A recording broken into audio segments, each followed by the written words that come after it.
I'm here on top of a hill in upstate New York, a hill where a monument to an angel stands, an angel that led Joseph Smith to find an ancient American record that testifies of Jesus Christ. But how exactly was he led to the record? How was it translated? And what's its significance for us today? Join me for the next few minutes as we explore the coming forth of the Book of Mormon.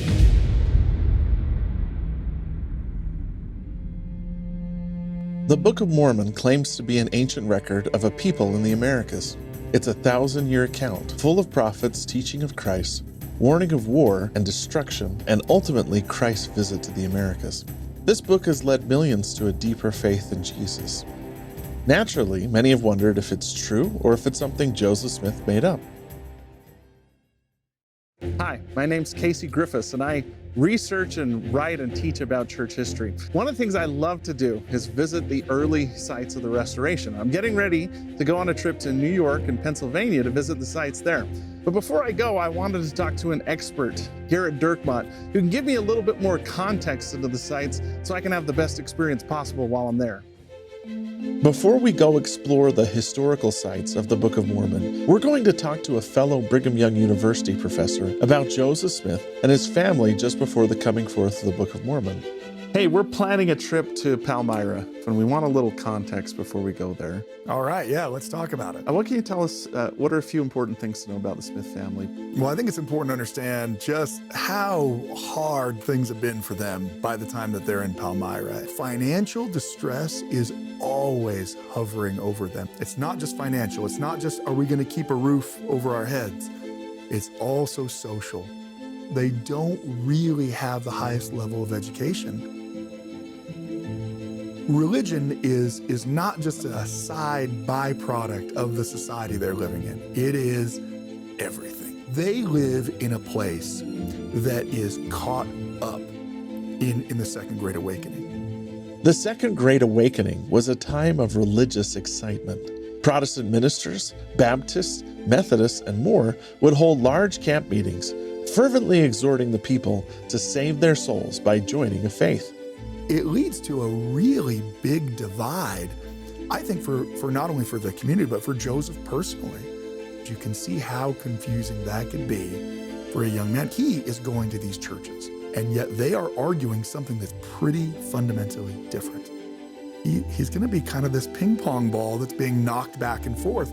Were Joseph in a different religious environment, he likely would not have even asked the questions that he's asking. How does he resolve all these voices that are talking to him? Well, you know, we're here at the Joseph Smith Building on BYU's campus, and they have the perfect place to discuss this, and we should probably go down there and talk about it. Yeah, let's go. While leading me downstairs, Garrett explains that all this excitement confused young Joseph. He turned to the Bible and eventually came across a passage exhorting him to pray and ask God which church to join. This led to a remarkable experience called the First Vision. I thought this would be a great setting to talk about the First Vision. This is a really unique space created when they built the building to remember Joseph Smith's first vision. So Joseph is in this environment. He goes into the woods to pray, and how does that affect everything after? Joseph is determined to do what the Bible says, that he is going to pray and ask God. He goes not very far into the woods. It's away from everyone else. As he's kneeling to pray, he hears a sound around him. He leaps up, looks around him. As he goes back to pray, he describes in one of his accounts that there's actually a power, an unseen power that tries to prevent him from speaking.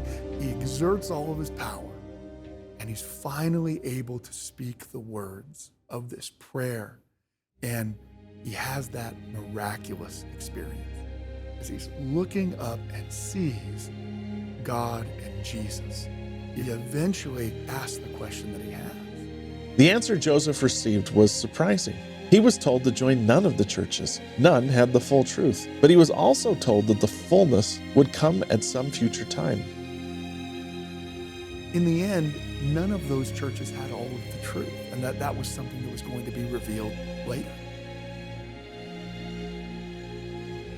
The first vision was only the beginning. More truth would come, and that's where the Book of Mormon comes in.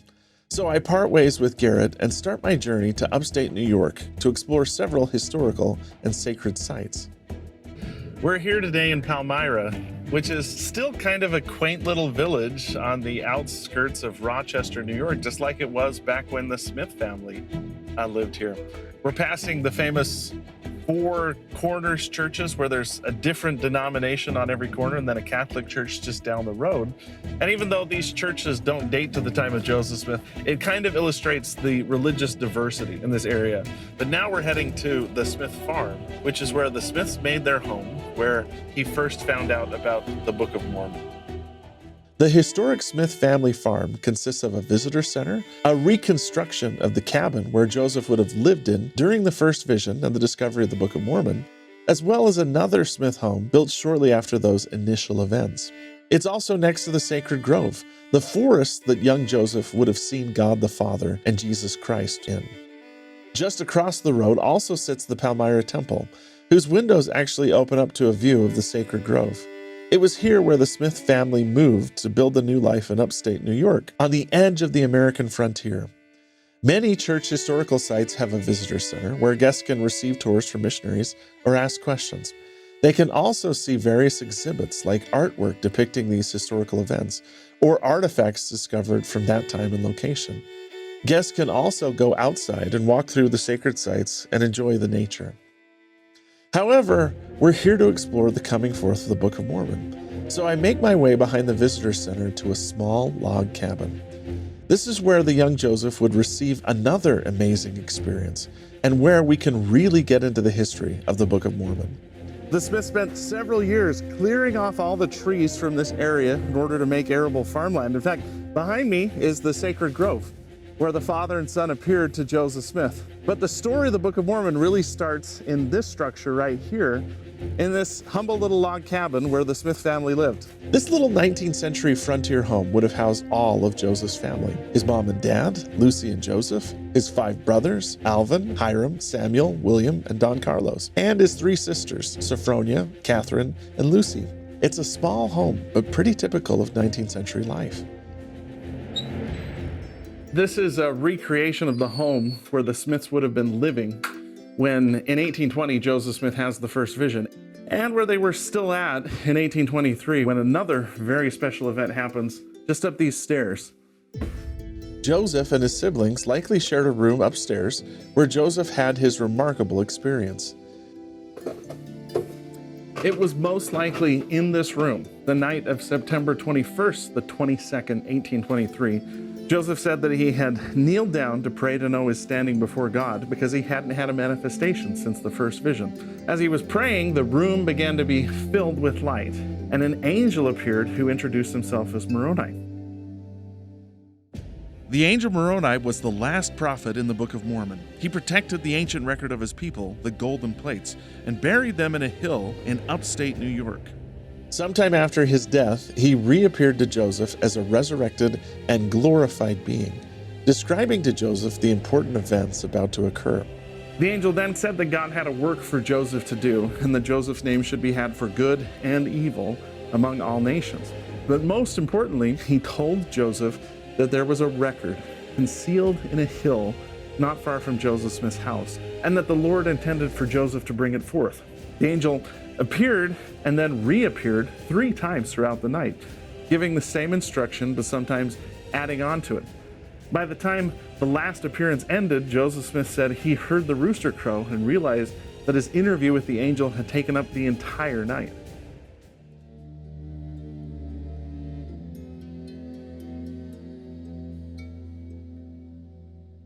After spending almost the entire night listening to the angel's instructions, Joseph Smith woke up and went out in the fields to work, but he was exhausted. Joseph's dad, noticing how tired he was, asked him to go back home to rest. While he was on his way there, he said he was crossing a fence, maybe like this one, where he collapsed, fell to the ground, and saw the angel again.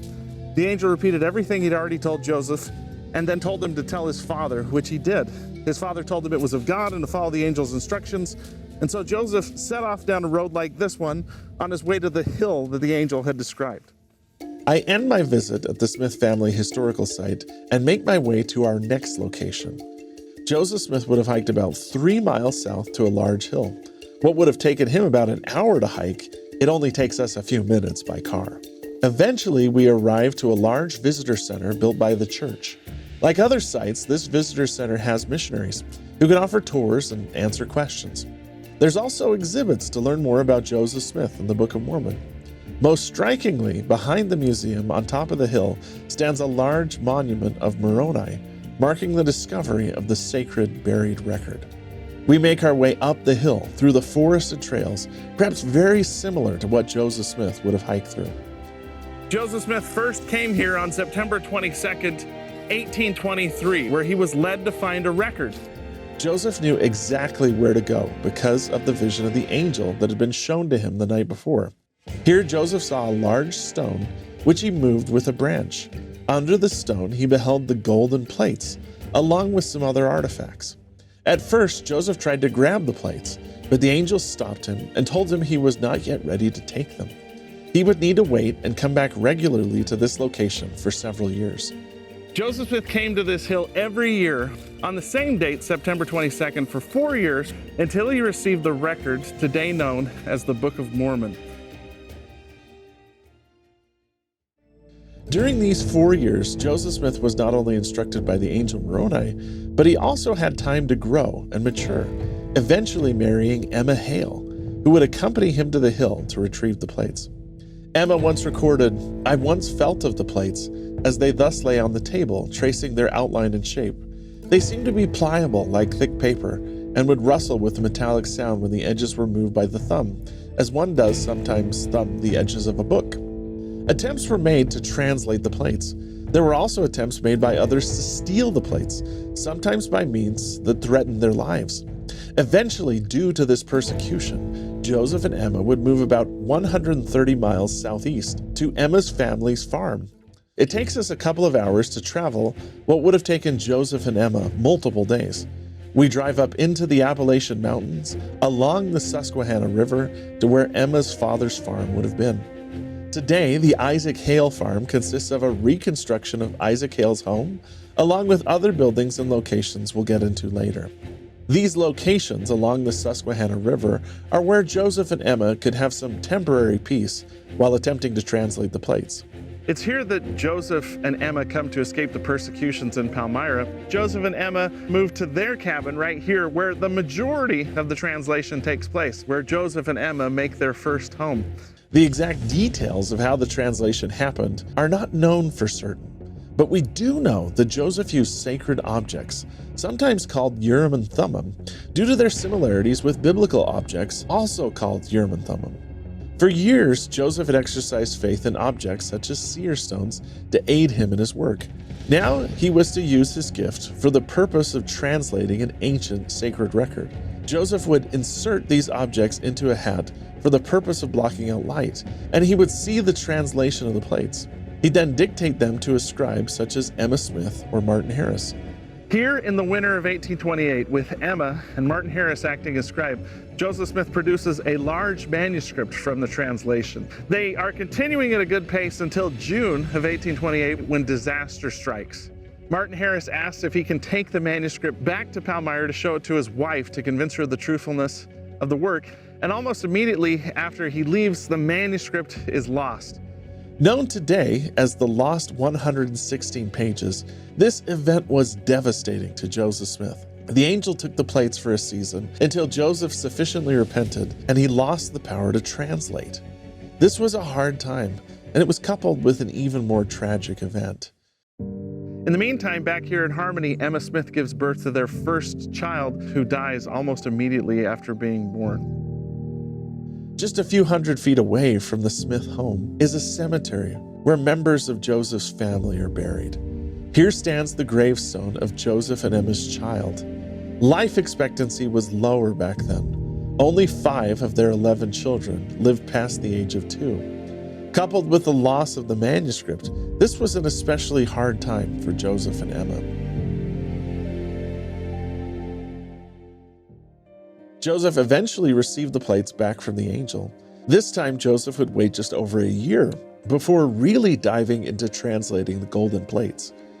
The second phase of translation picks up in the spring of 1829, when a young school teacher named Oliver Cowdery arrives at Joseph and Emma's home here in Harmony in the company of Joseph's brother, Samuel. What's amazing about this meeting was that Joseph had not even met Oliver before this event.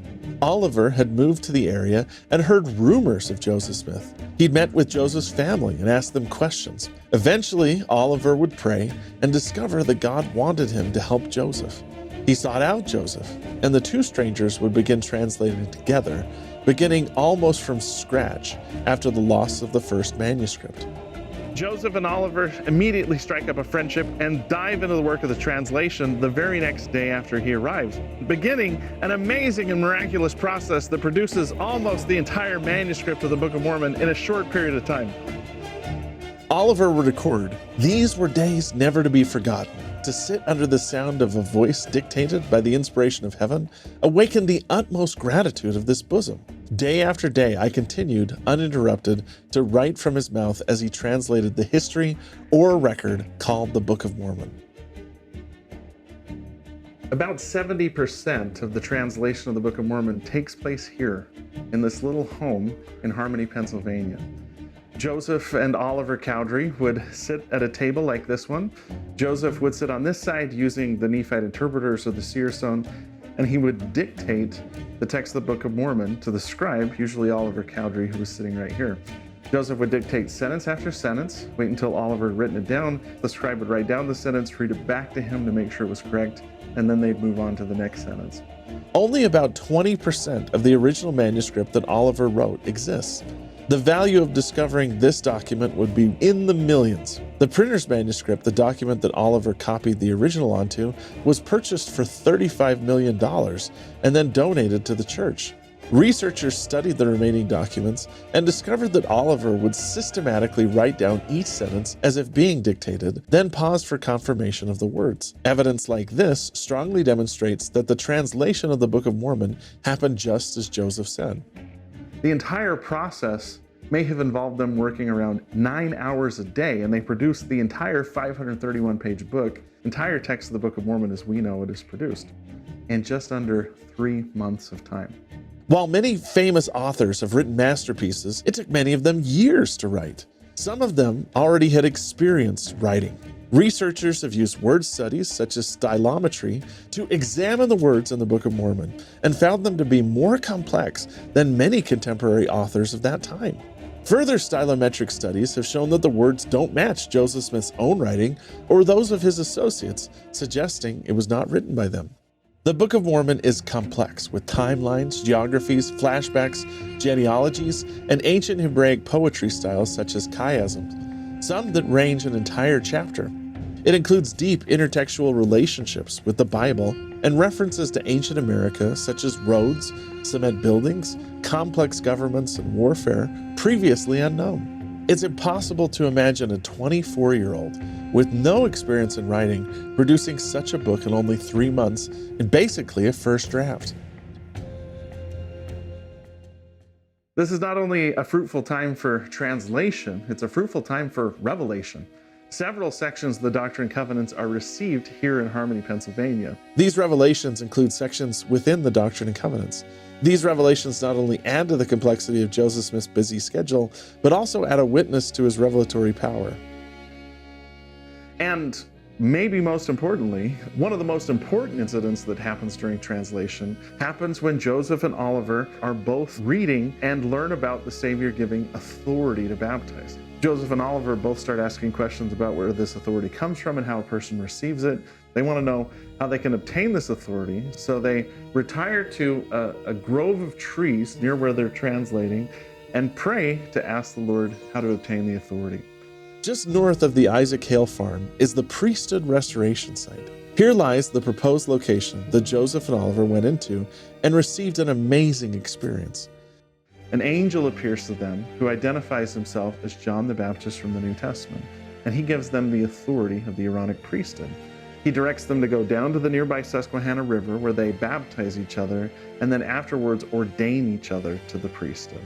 Another monument stands next to the Joseph Smith home, representing John the Baptist as an angel appearing to Joseph and Oliver, giving them the same authority Jesus had in the Bible. Shortly after this time, Joseph Smith was visited by more angels from the New Testament, such as Peter, James, and John, who gave him more priesthood power to organize the church. It's significant that Joseph received this authority while translating. If the Book of Mormon is true, then not only was Joseph Smith a prophet, but the authority he was given suggests the church that Joseph organized was true as well.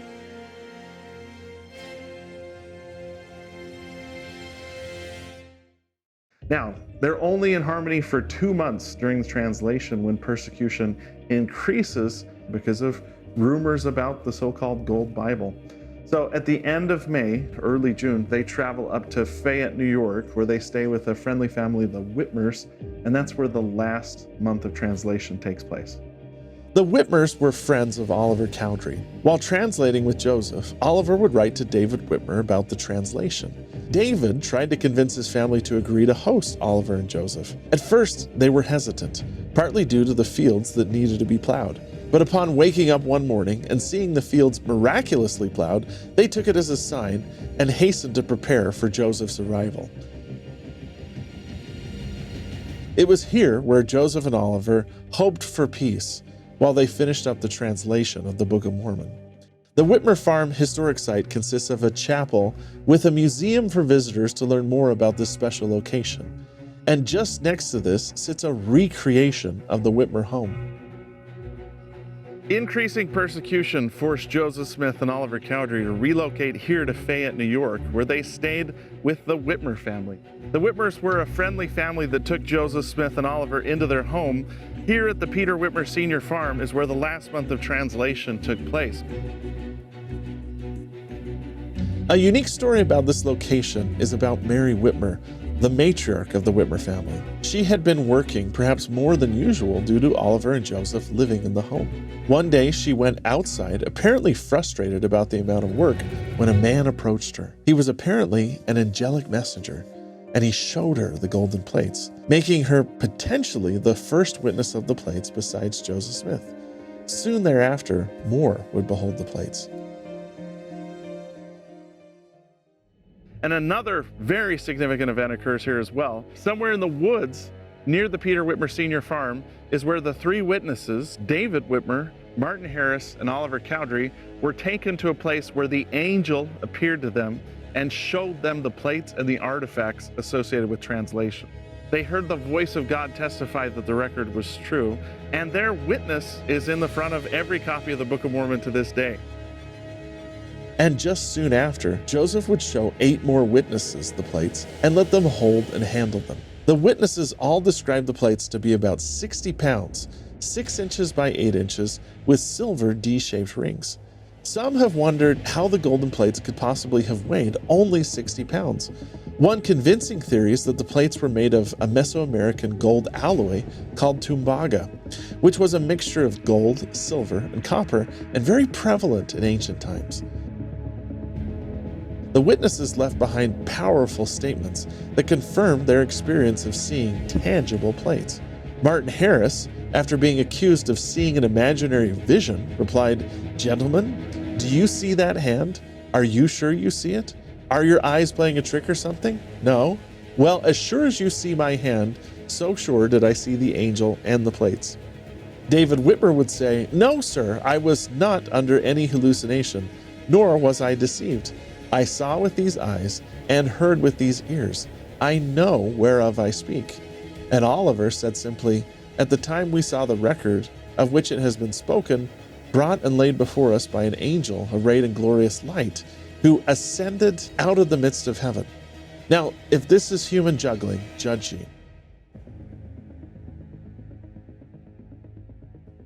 Joseph felt a burden being lifted from him. Finally, others beheld the plates. He wasn't alone. With the translation complete, it was now time for them to work on the printing of the Book of Mormon. It took Joseph months to prepare the Book of Mormon for printing. He found a printer in Palmyra by the name of E.B. Grandin. Grandin would overcharge Joseph, but he was determined to print it. Martin Harris would eventually sell much of his land to fund the printing, adding another witness to his testimony of the Book of Mormon. I head back to the city of Palmyra, where the Grandin Printing Museum is located. Enclosed in this modern building is the original E.B. Grandin building. Visitors can see for themselves how the Book of Mormon was printed and learn more about its early history. I tour the museum with paintings of E.B. Grandin and other historic exhibits. Guests can take guided tours by missionaries and learn more about this exciting time. But there's just one room I'm interested in today, the room where it all may have taken place, the printing of the Book of Mormon. It's here in the offices of E.B. Grandin where the Book of Mormon was set to type and then printed 16 pages at a time on proofs like this that were then folded and glued and sewn together to bind the Book of Mormon. In fact, on a printing press much like this, with the actual ink stain still on the floor, where the Book of Mormon was produced. The process took from about the fall of 1829 to March 26th of 1830 when the first copies of the Book of Mormon went on sale. And a person was able after that to go in and find a copy of the Book of Mormon, just like this one, to read and pray for themselves. The Book of Mormon has been in print continuously ever since 1830.